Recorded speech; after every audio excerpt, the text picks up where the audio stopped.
Well, after a warm fall and a bitterly cold spell during the month of December, we are leaving December 2016 as on a warm note across the central and eastern portion of the country. Thanks for clicking on to the Friday edition of Vogan's January 2016 Outlook, or January 2017, should I say.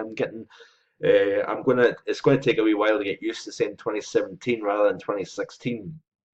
But like I say, we had a warm fall season. We had a weak polar vortex. The cold was generally focused over Eurasia during the month of November.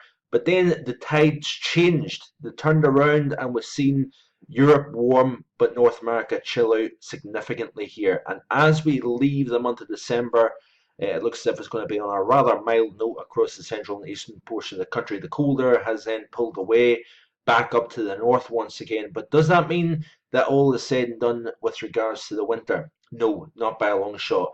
It looks as if we are going to start to see the pattern reload across upper portions of North America. You can see here bitterly cold air returning to the Yukon, Northwest Territories, and Alaska. Yeah, we do have more Pacific airflow once again pushing across the North American continent generally here. So you get that locking up of the cold air over the Arctic region. The polar vortex is re-strengthened once again.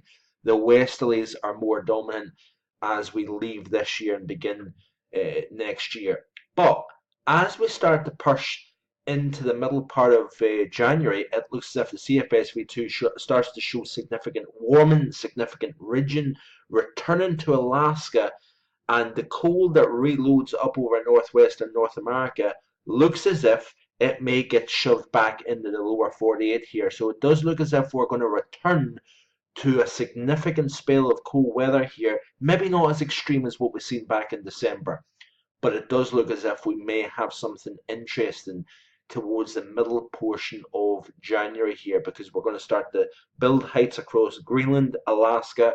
The cold has been reloading, and it will have plenty of time within that dark Arctic to really start to strengthen once again. And it does look as if the model is indicating that we're going to see another Arctic shock coming down during the middle part of January. As we push towards the second half of January, it looks as if the cold remains over the lower 48, but in a less extreme fashion. Bitterly cold air, if you notice here, over Canada. Now, this is the CFSV2, right? Bear in mind that the model does get confused at the best of times. The modelling has been very, very difficult to pinpoint uh, patterns in the mid and long range term, that's for sure. But you notice here that this, to me, would indicate more of a cold plunge into the lower 40. That green that we're seeing way below normal for the heart of winter, that is an impressive cold pool. What I would suspect would be that that cold pool would be further south here, or extend further south, given the warmth that we're seeing back over the Greenland to Alaska zone here. So I do think we could have more of a trough, more cold over the lower 48 in response to that upper air setup. And then as we start to push towards the end of the month, we start to see a pullback. More the CFSV2 is indicating that we see a warmer eastern half of the country. But that remains to be seen. A long way off. There's a lot more things to look at as we go forward. So I hope you have a great Christmas. I'm going to take the next several days off. There will be no video tomorrow, but I will have a video again next Tuesday.